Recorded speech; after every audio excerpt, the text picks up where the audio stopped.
Now do something with me.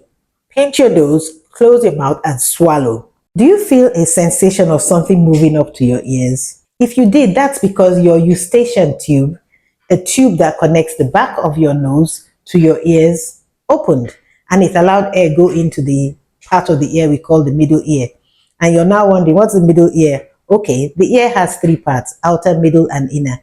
Outer ear stops at the eardrum. Middle ear is just a little space with tiny little bones across that contains air with the bones, okay? And it's responsible for a lot of ear infections, that middle ear space. It's the reason for many people having pus coming out of their ears, that feeling of fullness and all. And many of these problems are caused by that tube called eustachian tube not functioning.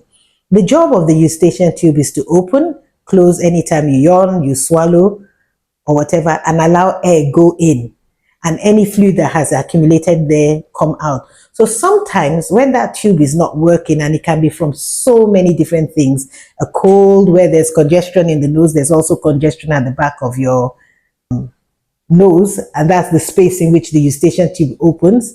You can have situations when you fly and then the air cabin pressure is so high that the tube cannot open and allow in air. Those are other situations where you have the eustachian tube not working perfectly, when you dive very deep into a pool. So different things can cause the eustachian tube not to function. But when it does, you get that feeling that your ears are full, there's water in your ears, and you keep turning and nothing is coming out.